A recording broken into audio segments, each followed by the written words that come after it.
Today in news, we will sit down with a kid making changes in his community, and we will also discuss if technology can help our students.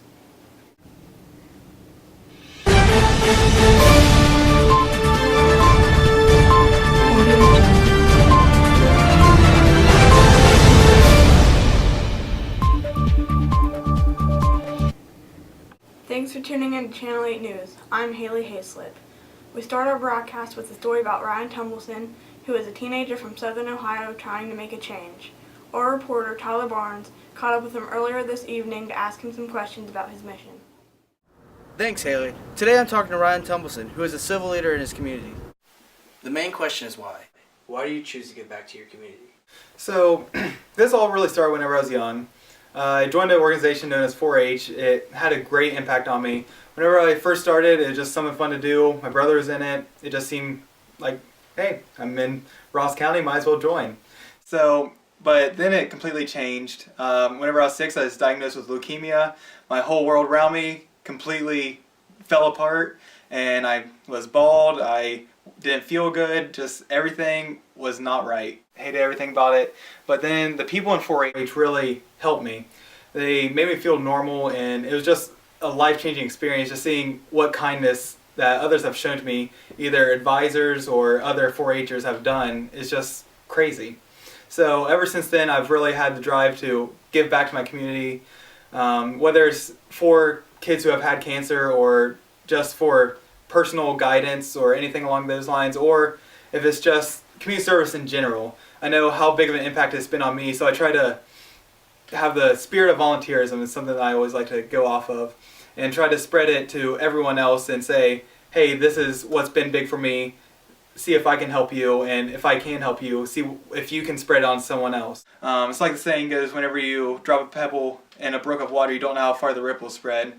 That's always what I try to do, is see if I can make it contagious, that if I get someone interested and excited about serving their community, then they can go on and help others, and who knows how far that will spread. And that's mainly what started me and has kept me going all this time. Now, how are you able to do it with all the activities you do during school and after school? So it can be tough at times. That's definitely for sure. I would say I'm one of the more busy people around, and I am almost always doing something. And really, a lot of times I don't think about service as being something I need to do. It's not necessarily a job. I've enjoyed it so much, and whenever you see all the benefits of it, it's just something that you want to do. So you either make time for it, or it's just ingrained in your everyday life. I know for me, it's not something that I need to think, oh, I need to go out and do this, or this organization, I need to sign up to do this. It's just something that is in my personality, and I try to be a caring person to the best of my ability, and it just goes on from there. And you do things because that's just who you are, and that's your personality, and just pretty much is who you are. Well, thank you, Ryan, for your time. Yep, thank you.